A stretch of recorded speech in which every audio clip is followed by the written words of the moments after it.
Hello. Now we are going to demonstrate the operation of overvoltage electromechanical overvoltage relay.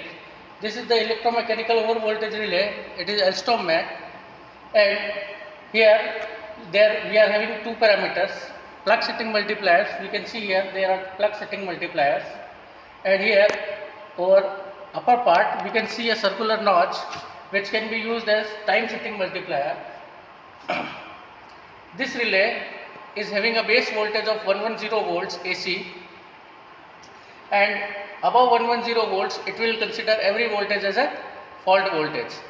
Okay, so above 110 volts it will start working, the disc will start rotating, and this will start to rotate with a speed corresponding to the difference of the fault voltage and the set voltage.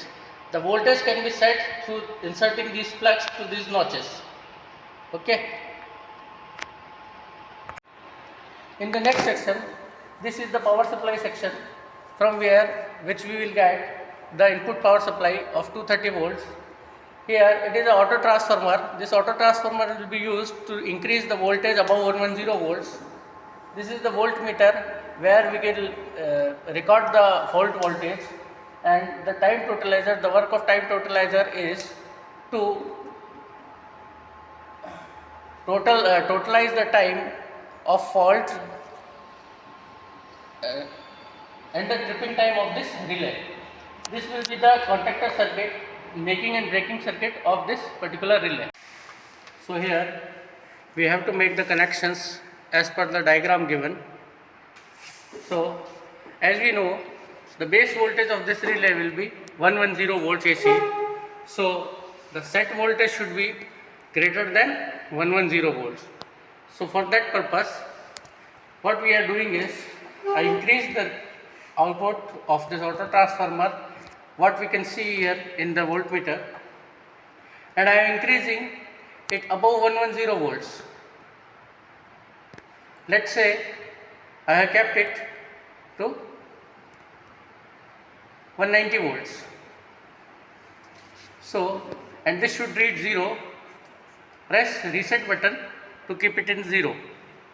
Now for the operation, what we have to do is, as we know that 190 is greater than 110, and the plug setting multiplier over here we have put it into 121. So the voltage above 121, it will be considered as over voltage. Voltages below 121 will not be considered as over voltage. So our set voltage now here is 121 volts. So base voltage is 110 and set voltage is 121. Now as we know that we have applied the set voltage 121 and we have created fault voltage 190 volts. Now I will apply the fault voltage to the relay, and let us see what is the tripping time.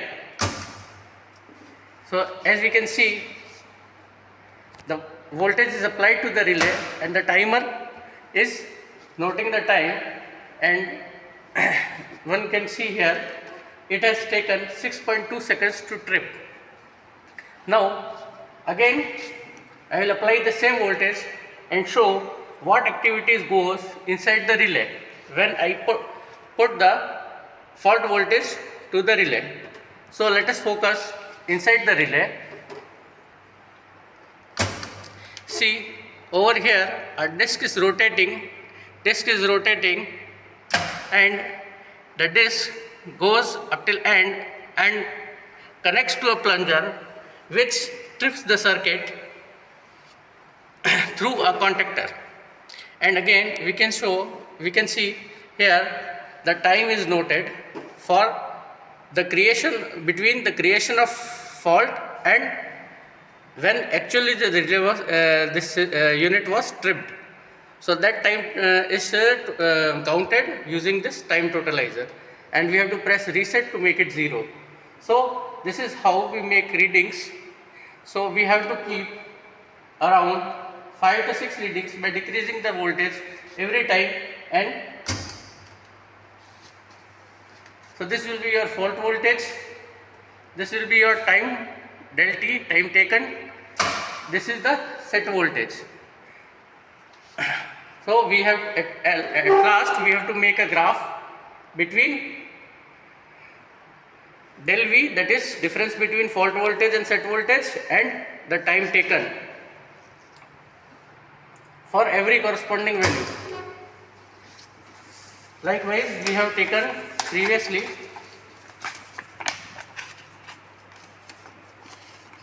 this would be a set voltage 121, fault values, and the time taken.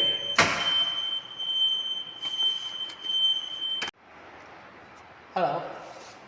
Now we will perform the experiment for finding out the sequence impedances Z1, Z2 and Z0 of a transformer.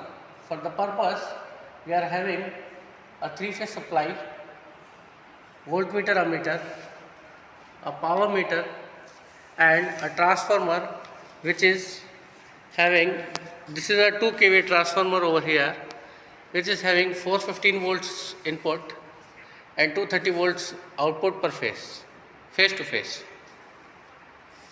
So for the purpose, we have to find 3 type of impedances, namely Z1, Z2 and Z0.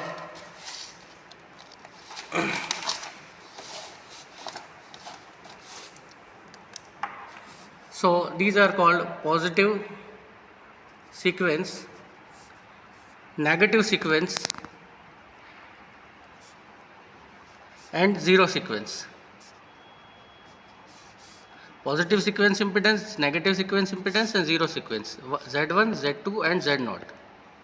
Okay. Both the transformer primary and secondary windings are star connected. The secondary winding is also short circuited, and this star connected winding is getting power through an auto transformer. The multifunction meter is used in between to measure the power. Now we can see here, this is the main supply unit. Switch on this MCB. First connect the circuit as per the figure, then switch on the MCB and ensure that the auto transformer is at the fully anti-clockwise direction, completely zero. Now push the green button. After pushing the green button, we have to increase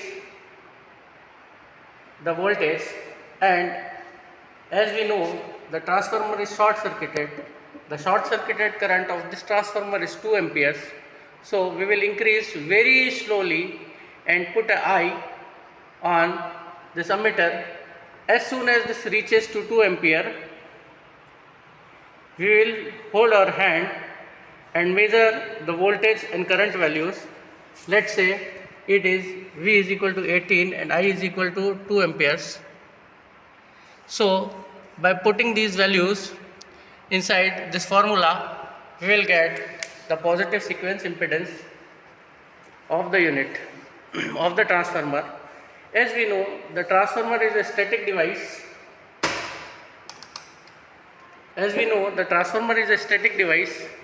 So the positive sequence and negative sequence impedances of this transformer will be the same. And last, we have to decrease the voltage and push the off switch. Now we are going to find the zero sequence impedance Z0. For zero sequence impedance, all the 3 vectors should be in the same direction. So here, instead of taking 3-phase supply, we will take a single phase supply from R phase to neutral. Here also we can check R phase is taken and neutral is taken only, no 3-phase supply is taken. Also here also no 3-phase supply is taken, only single phase supply is taken. And the primary windings of the transformer are taken in series.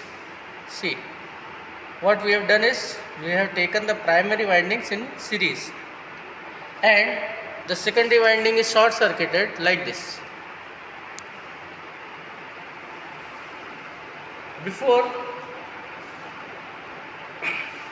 energizing the circuit, we will ensure that the auto transformer should be at zero position, that is fully anti-clockwise. Now I will press the green button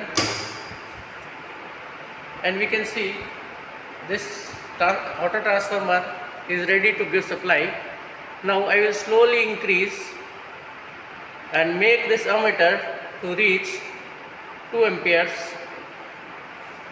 It should be done very slowly, carefully, because the transformers are short circuited, so the current will rise for a very small amount of voltage applied.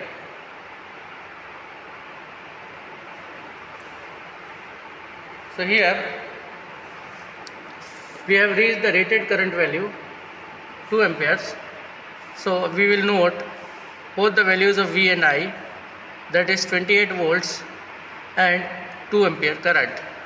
So using this formula we can get the Z0 of this particular transformer. How sequence impedances of the alternator, positive, negative and zero sequences, are calculated and measured.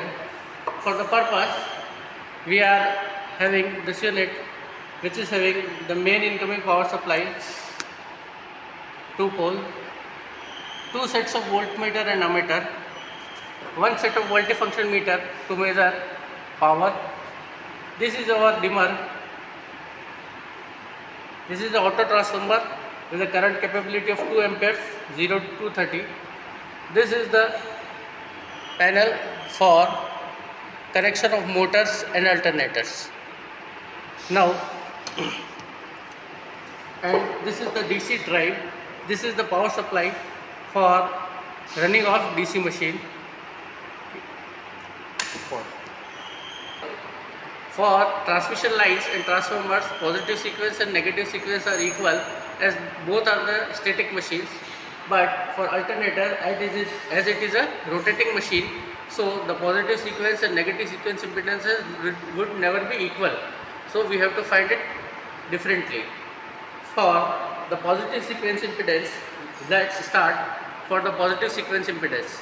So for that positive sequence impedance, we have to draw the characteristics of alternator, that is the open circuit characteristics and short circuit characteristics of the alternator, and from that graph we will find the synchronous impedance, that will be the positive sequence impedance of the alternator. We have connected already the circuit as shown in the figure. Now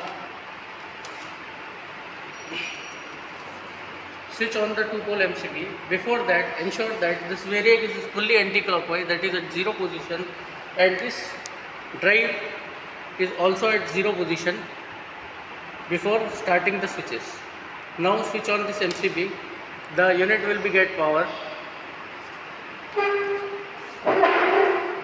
Switch on the toggle switch of DC drive. Now slowly increase the machine using this potentiometer. You should increase it slowly.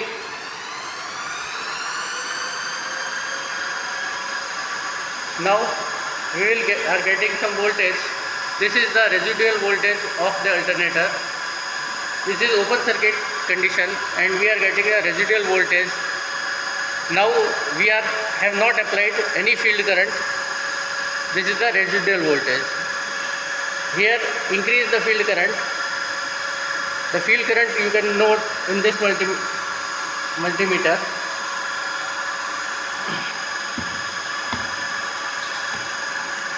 In this multimeter we can note the field current. For the every value of field current, there would be a corresponding generated voltage. So for every value of field current, note a generated voltage, tabulate them in a table, and at last we have to reach up to the maximum value, that is the 230 volt.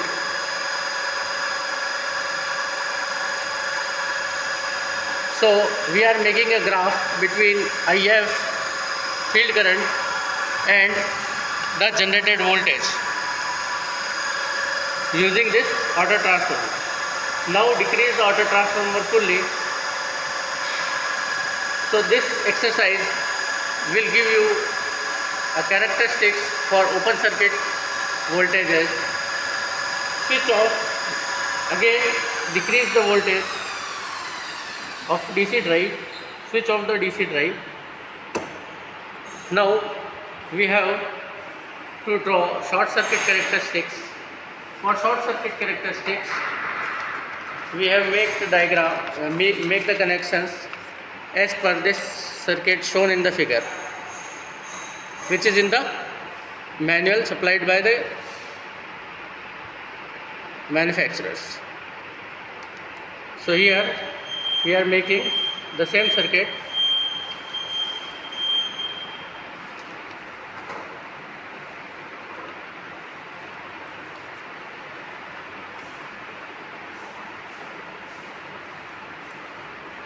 Now B phase and Y phase are short circuited,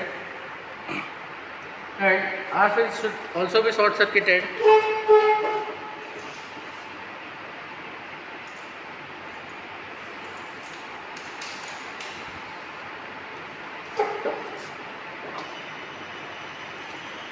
With Y phase or any B phase.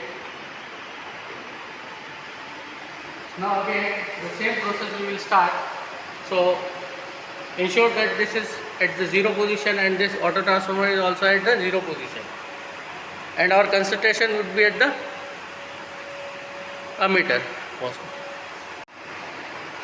Now switch on the DC supply and slowly increase this potentiometer so the motor gets running. Now as we know that the coils of alternator are being short circuited, so 0 voltage is applied, but there is some current over here. Now I will increase the field current, and for that every value of field current there would be a corresponding short circuit current, and I will increase this very slowly because it is a short circuited condition. So for the very lesser voltage we will get the highest current. So we have to make a graph between field current and short circuit current, and we have to keep it up to the rated current. The rated current of this unit is 2 ampere.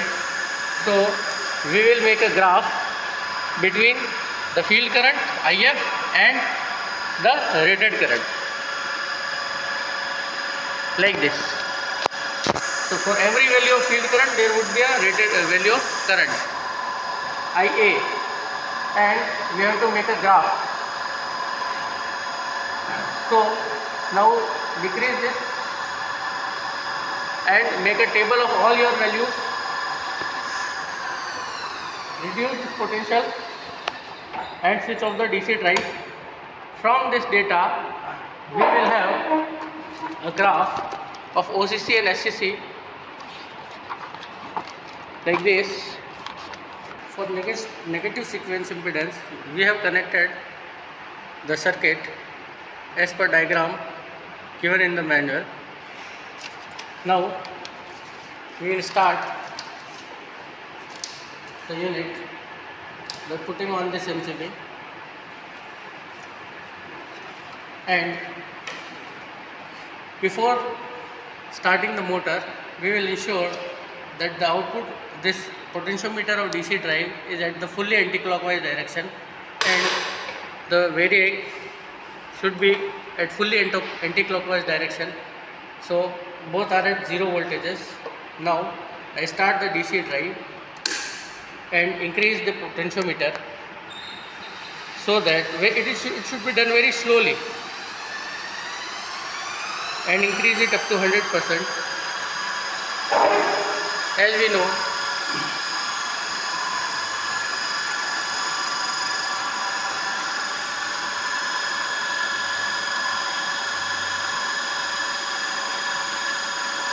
here we have to increase this voltage, this current up to the rated current using this auto transformer. Slowly increase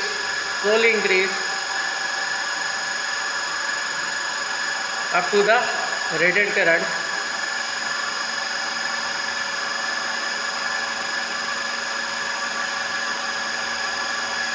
Here IF has no significance. Just 3 readings will require voltage, current and power.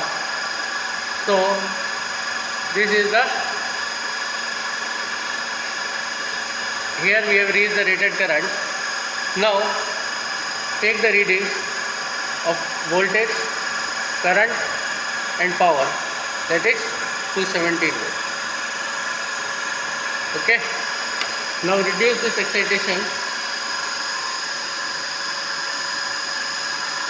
Reduce this potentiometer so the motor can be stopped and switch off this DC drive. Now we will connect the circuit for zero sequence impedance as per shown in manual. We have connected the circuit as per the zero sequence diagram. Before switching on, we have to ensure that this variac at zero position and this potentiometer is at zero position. Switch on the supply.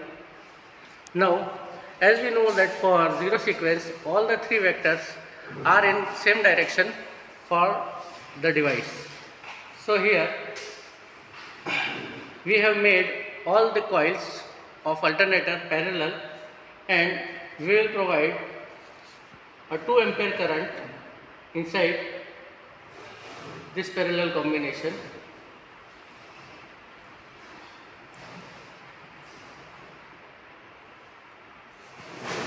So here we have applied a 2 ampere current to this parallel combination, and we have a voltage over here. Note this voltage and current for zero sequence impedance. Here this is the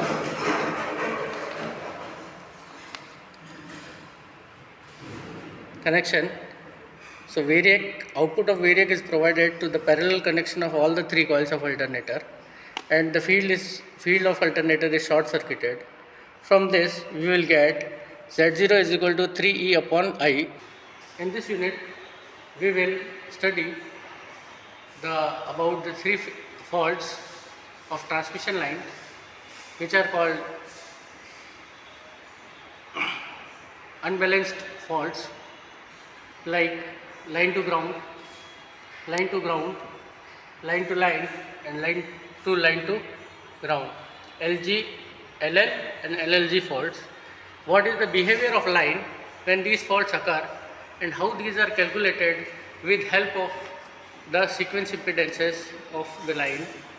And we should observe the fault current, and also we will calculate the fault current and then analyze both the results. So in this case we have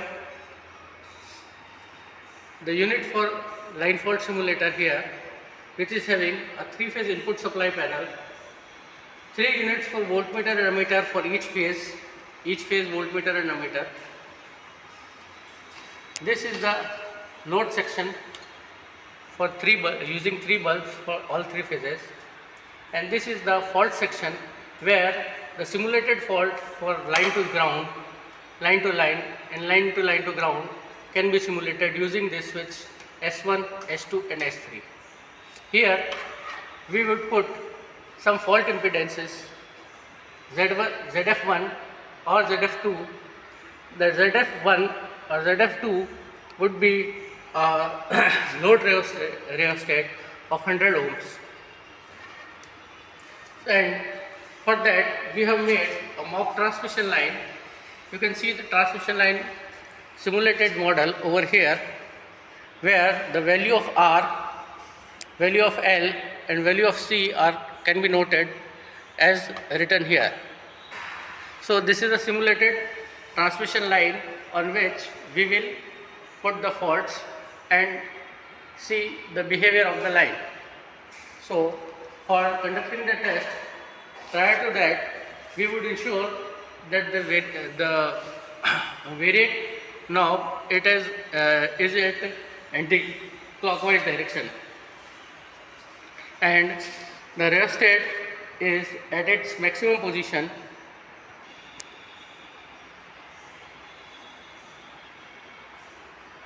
up to 230 volts. Now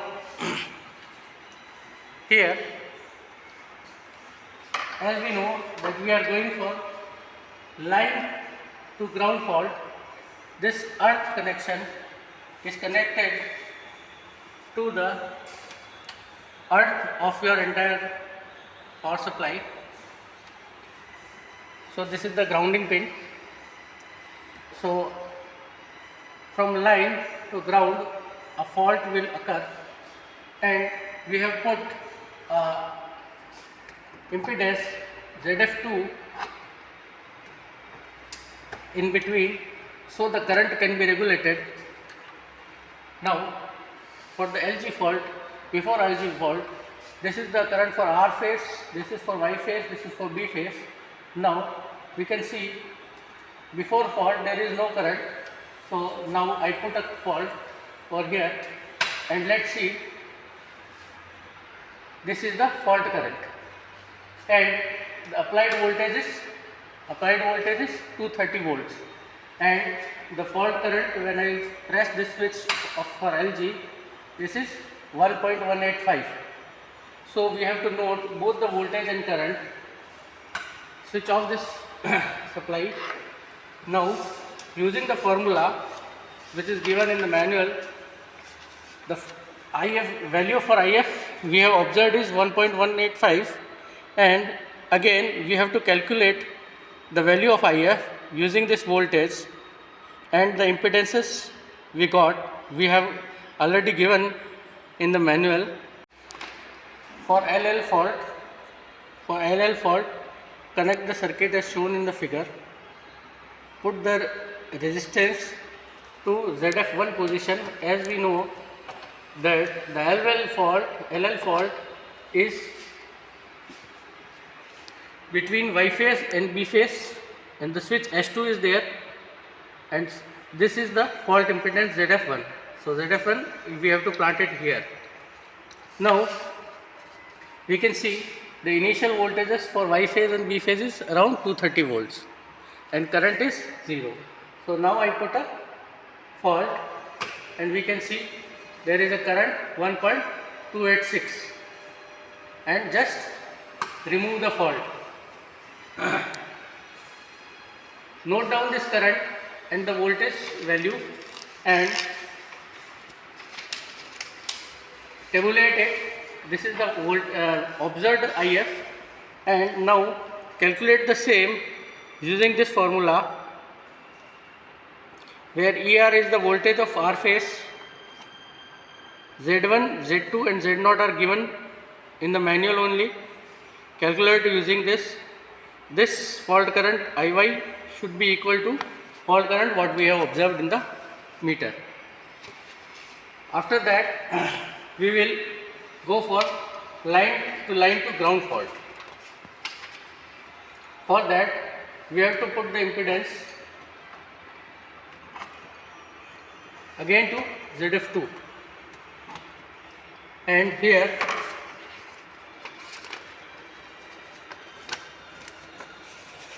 again we will observe the voltage ER, write it down at somewhere and put the fault like this. Now here note this current, that is the fault current, observed fault current value. Remove this observed fault current value. Now again we can calculate it using this formula over here. IF is equal to, here ER is your 230 volts, and Z1, Z2, Z0 values are given in the manual. Using those, calculate it, and the observed value and the calculated value should be nearly same. So this is about the fault analysis of transmission line. Thank you very much.